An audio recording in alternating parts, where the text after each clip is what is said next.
Sometimes moving forward takes courage. Like, a lot of courage. Like, more courage than you even think exists within you. But here's the deal. Courage you have, and you have it in spades.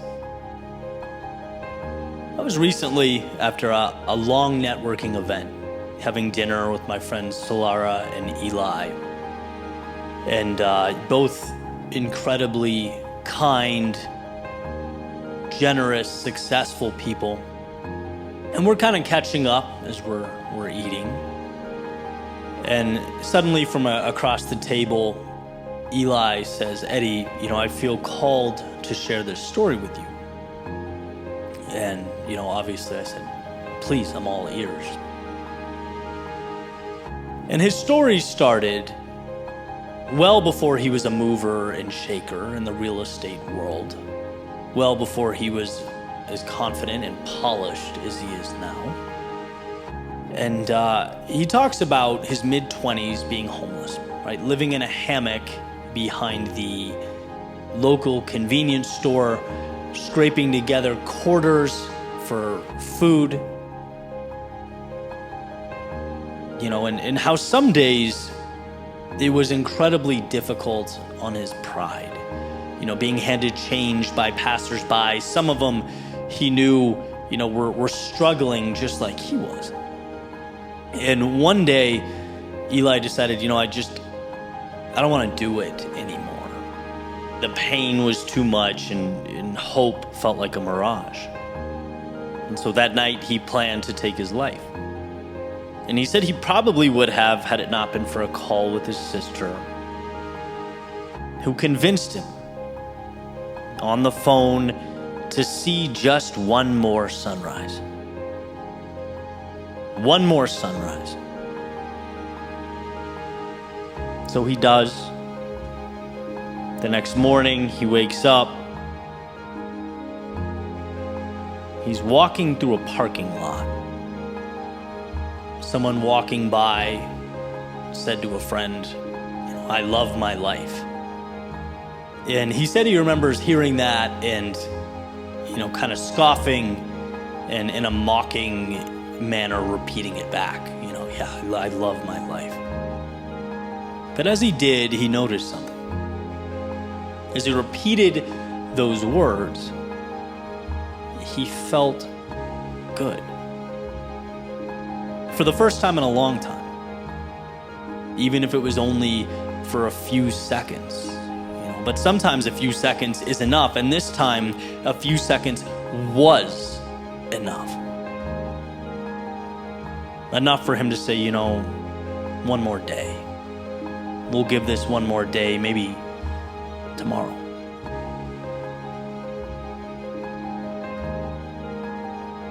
And tomorrow, as the sun came up, turned into one more day, which turned into another day, which turned into weeks, months, and years where he exists today, not only incredibly successful, but a sharer of the message. He had a sign made that said, "I love my life," as a reminder to himself and to help others in the same spot. "I love my life," he said again at the table, looking up, with tears in his eyes and a smile on his face. See, when you're in those moments, and trust me, I know how dark they can be, it feels like life is asking you to do more than you can, to pull a rabbit out of a hat or create some unheard of larger-than-life solution. But the truth is, in those moments, you simply need to find the courage to continue forward. Into the chaos, one more time.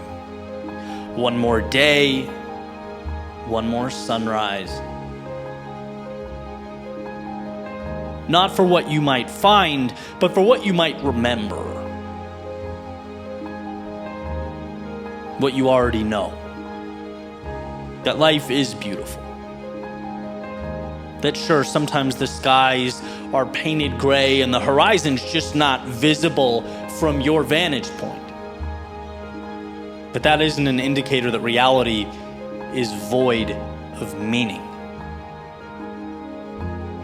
It doesn't suggest there aren't better days ahead.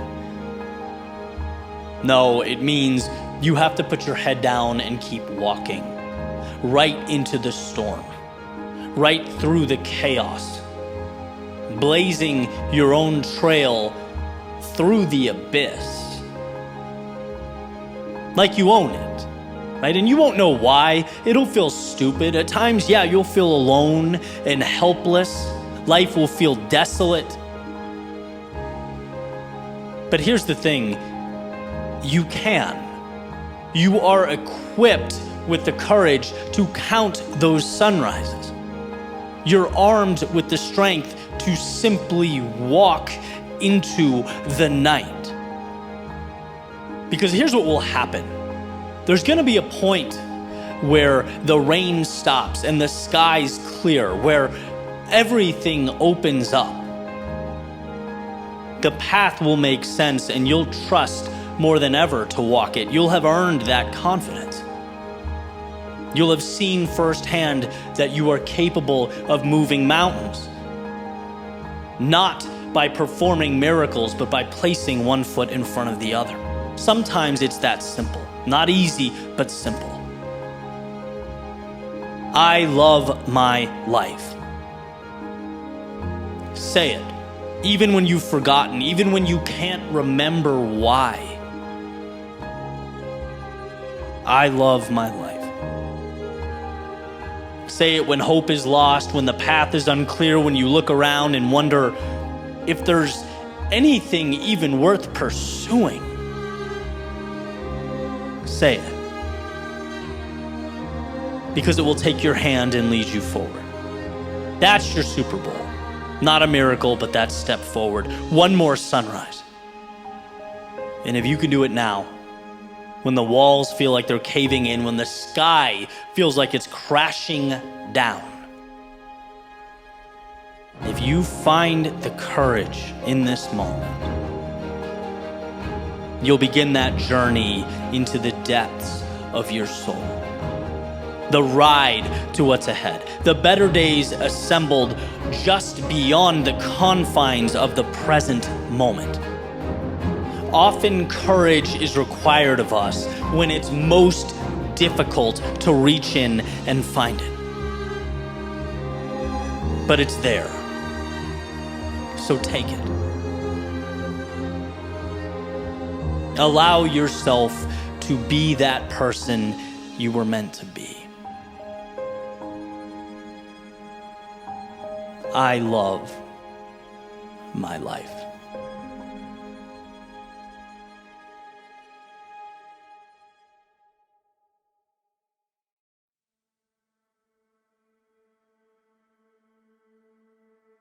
One of my favorite ideas by legendary author and speaker Jim Rohn was, it's not that it costs too much, it's that you can't afford it. And whoa, what a flipping of the script. It doesn't cost too much to someone else out there. There are people who can afford it. You're just not one of them. At least not right now. Why has this had such an impact on me? Well, it's my reminder, first and foremost, to take that finger pointing out at the world, turn it around and point it directly at my chest. It says, maybe the variable here in need of change is me. Maybe if they can afford it, so can I. Maybe it's not the price that needs to come down. Maybe it's that my value in the marketplace, my skill set, my abilities need to rise. That's not too expensive. I just need to level up. There's nothing like taking what would be a gripe with the world and transforming it into the very reason you're going to be better. Because really, we always have that choice. We can project out and complain about the ones who scratched and clawed their way to the top, who have more than us, or we can join them. Option 1 keeps you down, on your back, looking up at the sky. Option 2 places the world in the palm of your hand. So given the choice, don't complain about the price. Become someone who can pay. Don't envy their success. Drive yourself to stand atop a podium of your own making. Don't throw stones. Stack them and make them your foundation. Life is a game of bettering yourself, especially when it's not easy to. You know how much easier it is in the short term to put your feet up and list off all the people who slighted you along the way, refer to them as the problem? You know how easy it is to find reasons you can't? To paint worst case scenarios into the sky? Incredibly easy. It's temporary weight off your shoulders.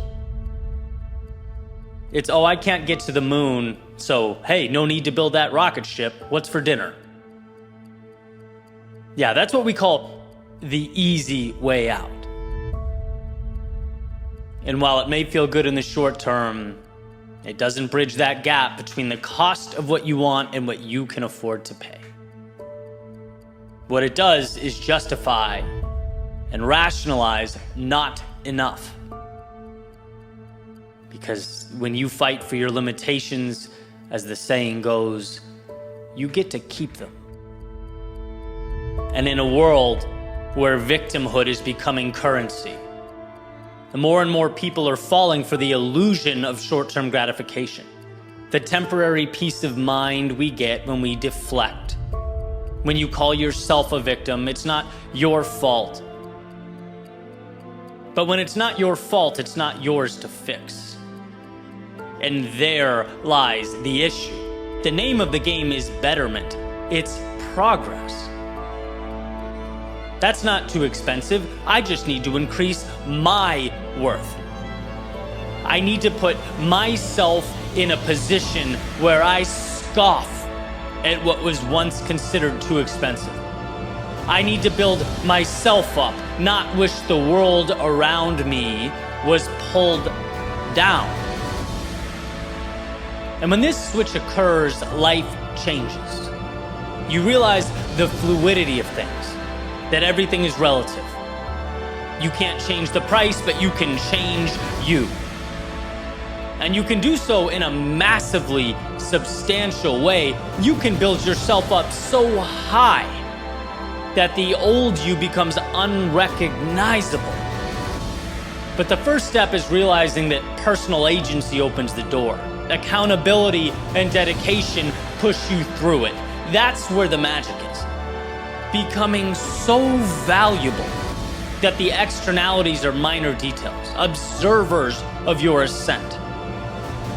It's time to take the ideal and chip away at it like an axe to a tree. It's time to look at the world less from a lens of what am I allowed to do, and more from the perspective of it's all mine if I find the courage to grow into my potential, to capture and cash in on my value. Every day you choose to become more valuable and skilled. Every time you do the hard thing today for a greater you tomorrow, expensive means less and less.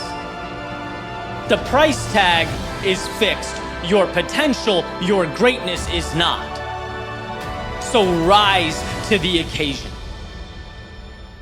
Tap into you 2.0 and prove just how relative cost really is.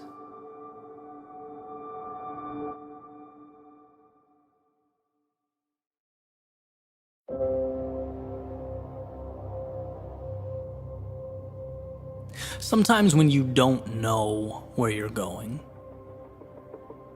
the best thing to do is go there. A wise man once stated that an object at rest stays at rest. And while his rationale is a little different than mine, I'm going to borrow from his premise. Right? Because when you move, even if you don't know where you're going, you put yourself on a collision course with something. You put into existence an entity to react to. Some call it destiny. Others call it fate. I call it simply initiative. Because if your journey is hypothetical, you have nothing to celebrate nor correct. A sailboat can adjust its sails once it leaves the harbor, right? It can learn from and manipulate its surroundings, make sure it arrives at a destination, right? It learns and adapts along the way. But from the harbor, it speculates. It expounds upon a path that might be straighter, might be faster, might be more thought out and tied together than the crazy sailors who took off for the horizon, but in actuality, it goes nowhere. In the real world, it is stagnant, and I could be wrong, but I'd make the argument 10 out of 10 times that the real world is where we want our results. And my proof? Well, a journey that started with insurance and evolved into music and songwriting and audio production, then video production, then creative writing, then a sweet spot that kind of combined everything. A spot that didn't make its way to my inbox with an exact address. A spot that required a lot of failure and lessons learned and disappointment, but man, more than that, so much fun. Right, my proof is sitting down right now in real time, letting my fingers create a bridge from nothing to something of value. By the way, after sitting here staring at a blank screen for hours, it's just starting. Could I be wrong? Could I screw up? Could I wildly miss the mark? Yes. In fact, it happens more than I'd like to admit. But here's the beauty, even if I am wrong, I now have something to work with. Something has been brought into existence. And well, that means I'm officially further along than I once was. And I've heard over and over again that there is no perfect moment, that you have to just go. And the idea, I mean, it makes sense. It's impossible not to understand, but it's one of those things that until you feel it, doesn't mean anything. How can you miss something you've never experienced?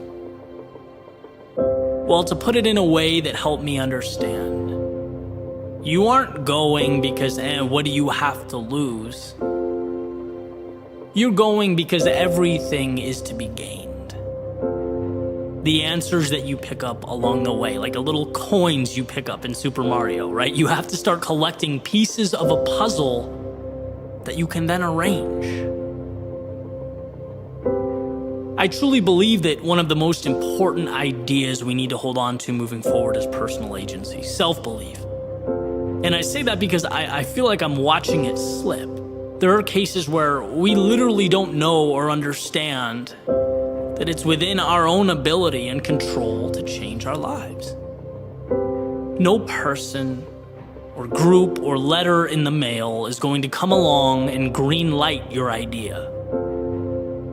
In fact, you might not even really know what your idea means or how it will look. And that's not only okay,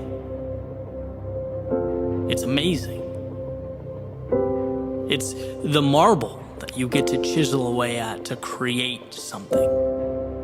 See, life is not the perfect execution of a plan. Life is the courage to make your way into a world that no one really understands or knows anything about. And I'm not talking physics or biology or quantum mechanics. I'm talking about the real life that is emergent from those areas of study, right? There is no perfect formula for happiness. But it will always be true that immobility or standing still is antithetical to progress. And there is plenty of data that supports the idea progress equals happiness. We want to move towards something. So that's what this is about, right? Here's to not being scared of what we don't know. Because somewhere in the realm of what we don't know exists what we need most. So yeah, stop waiting for the perfect moment. And yes, begin. But not because it's an ultimatum. Do it because the things that make life fun and intriguing and exciting and ultimately worthwhile, they live on the other side of your front door.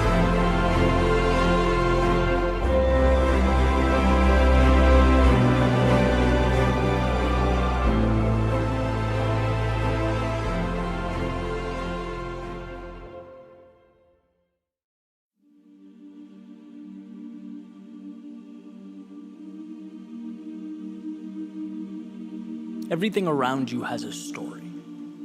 In fact, many stories, and more importantly, our lives are the culmination of these stories. See, we don't identify things through an objective lens. We see them in relation to our individual beliefs, our needs. Strange as it sounds, our lives are almost entirely fiction. They're arbitrary. When was the last time you got into your car and thought of it as nothing more than metal and parts? Probably not recently, right? We see it as a gateway to where we need to be. Mobility, freedom. Just like art isn't brushstrokes or sonic vibration, it's an emotive escape.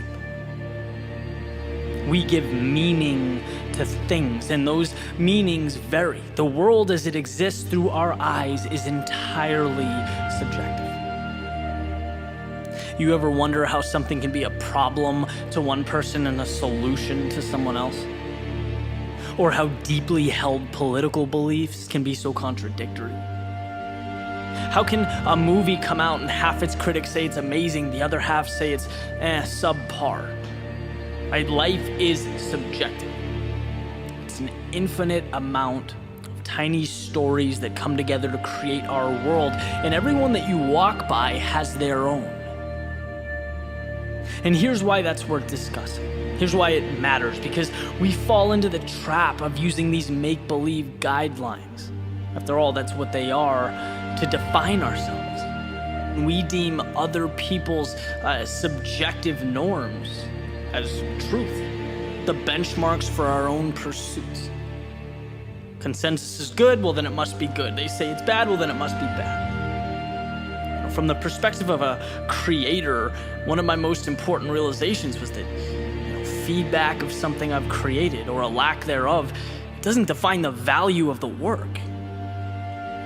I still think some of my best work is essentially undiscovered. Some of the things I've thrown together in 10 minutes have been seen by millions of people, and that doesn't change how I value the work with little recognition.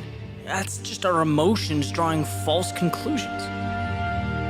Here's a different example. Let's say there's a baker, right? And he's got a bakery in a neighborhood and does great work, right? His shop's been open for a decade, he's been in business. But one day Oprah walks in, takes a bite, loves it, recommends it. Suddenly his cake is everywhere. Suddenly they're extraordinary. Same question, right? What changes about the cake? Nothing. What changes about the baker? Nothing. Excellence lived there the entire time. Did his work become more the second it got a powerful endorsement? No, it was simply recognized.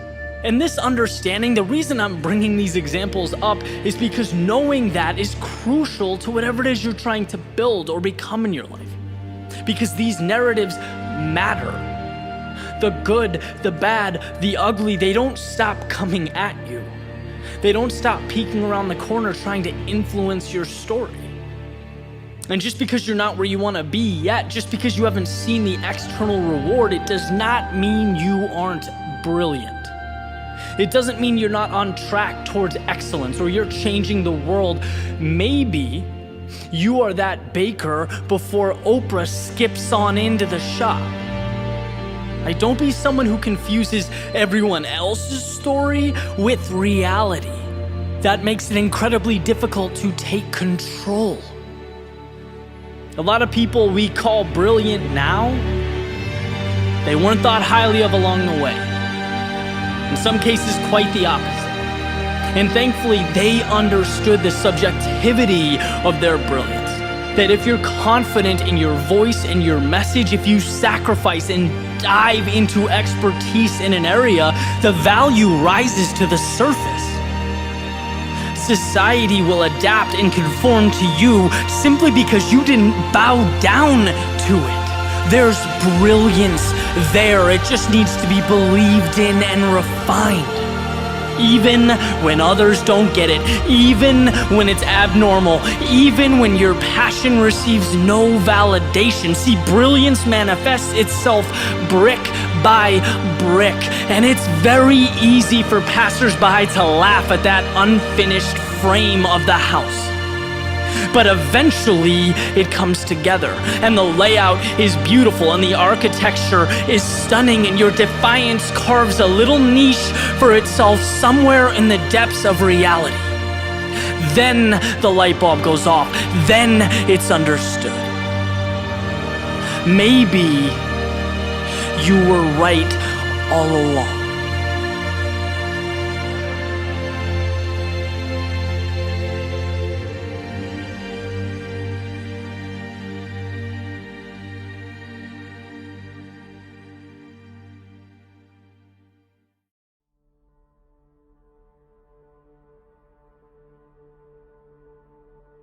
Why is this battle you versus you? With all the complexity, all the obstacles out there, why are you your greatest opponent? Well, to put it simply, because all those obstacles and all that complexity still can't tell you no. They can't say enough is enough. They can't look back at you and say, let's just settle for what we have now. No, only you can do that. The world may create the landscape. It may construct the terrain and those obstacles. But you are the sole decider on where along the way you stop. You decide how far you want to go and how much you are willing to endure. When it comes to your advancement or limitation, you are in the driver's seat. I just picked up a copy of Will Smith's recent book, and one of the ideas that stood out to me was resilience. And this part in the book, it's actually kind of uncomfortable to get through, but incredibly powerful. He's talking about his childhood and the polarity of his father's personality. A man who would do anything to provide for his family. He took pride in that and saw it as his primary responsibility. But simultaneously was their greatest source of pain. And he mentions his father, hitting his mother from time to time. In one particular example, struck his mother in the face so hard that it knocked her on the floor. And as she stood back up, she said something along the lines of, "You can hit me, but you can't hurt me." And that was the first time Will understood as a child the difference between what the outside world inflicts upon us and how we choose to react to that occurrence. That understanding is power. That's why you are the author of your story. In the sense that every single thing dropped at your feet, every situation, every occurrence, they come with an implicit question attached, a question that you and only you are responsible for answering. The question is, what does this mean? And how you respond to that question determines whether you go left or right at that metaphorical fork in the road. Does the occurrence detract from your ambitions, or is it a multiplier? Does it confirm your doubts and insecurities, or is it your reason to rise to the occasion? An opportunity to stretch, to evolve. That's a gift. That's an invite. Not some sort of divine punishment. But the challenge is removing the layers until you arrive at the value. and it's hard, but you get there by saying yes. You get there by choosing to see the value. And here's a quick example. My favorite thing about athletics, which was, for me, a ton of running. Now I throw more interval training in there, but the same concepts apply. It's a chance to remind myself that I don't negotiate with my weakness. I don't give myself an opportunity to rationalize with the voice that wants me to quit. That question, that fork in the road, I answered it. I charted its course before the workout started, knowing this is going to be uncomfortable at times, but it's where I need to go. There will be no more thinking from here on out. And so today's workout, for example, switching deadlifts, burpees, to squats, to core, you don't think. You see the next requirement, the next task, and you simply say yes. You don't need your mind for this. In fact, you go before your mind even knows where it's going, because that dotted line has already been signed. And that was the breakthrough for me. When you separate what you have to do with the hurt associated with doing that thing, you free yourself. After all, what's there to hold you back if you can't talk yourself out of doing things?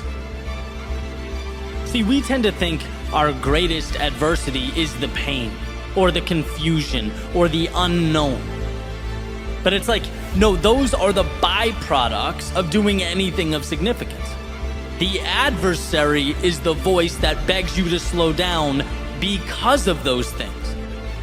And if you can figure out in your own life how to create space between the two, how to separate the task and the discomfort often brought about by the task, there's nothing that will ever be able to slow you down. And look, I'm not saying that you walk around without ever utilizing the power of that brilliant mind you possess. One's ability to think is everything. But what I am saying is there is a time to shut it off. There is a time in which, to avoid overthinking, we simplify. Action, reaction. One more mile, okay, end of story. 1 minute of jump squats next, roger that, period. It's taking the emotion out of the process, refusing to leave the door cracked for the inner dialogue that says, hey, maybe you don't do this. Maybe you slow down. Are you sure you can handle what's next?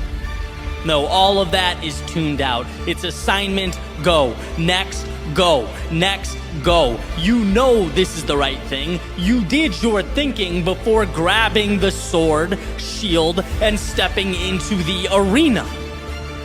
Now guess what? It's instinct. It's doing what has to be done. And what has to be done hurts. And look, you didn't have to accept that. You didn't have to step in. You could have stayed home, but somewhere along the way, you looked in the mirror and said, the difficult path is the one with the value. And now here you are, face to face with hungry lions, clashing swords with your adversaries. There's no turning back now. Now is when you parse out pain from the objective. The pain is now part of the audience. It's not with you or in you, it's watching from above as you do what you came here to do. So yes, those swords clash, but the eyes remain focused on what's ahead. And yes, those lions roar, but that's background noise. When you simplify your world into objective and action, objective, action, objective, action, there is time for nothing but forward progress. And sometimes that is all that is required of us. In the face of adversity, in the face of pain, self-doubt, in the face of discomfort, can you break your world down into nothing but one single step forward? One more set, one more rep, one more session, one more attempt, just one more. No rocket science, no negotiation. There's nothing to figure out here. It's walking the path before you. It's the discipline to carry on. It's one more swing of the axe. Audience or no audience, lions or no lions, you are bound to the universe at your feet. And that simplified concentration is why you will succeed.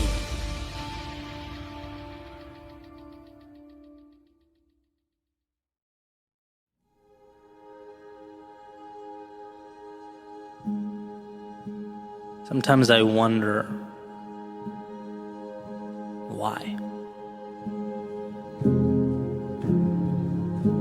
Why does this season of life feel like it's one undesirable outcome after another? What happened to the law of averages? When is the win? Where is the light at the end of the tunnel? Why would I continue going in this direction when it feels like that spot on the horizon I've been chasing has eluded me? Why? Why are my results not aligning with my output? It's hard to wake up and do this. It takes all of me to give this much. Sometimes I wonder, where is the delayed gratification everyone speaks of? Where's the fruit of my labor, the arm on my shoulder that says this is why it was all worth it? Why hasn't the payoff shown itself? Why? And why does it seem like every curveball materializes at the worst possible time? Why won't my body cooperate now when I need it most? Why does my mind play with the worst case scenarios? Why does an already challenging path have to be more difficult than it is now? How many ways do I have to feel pain? Why does discomfort follow me around? Why won't life let me shake this? Why? Well, maybe, just maybe, it's to show you how strong you are, what you can endure.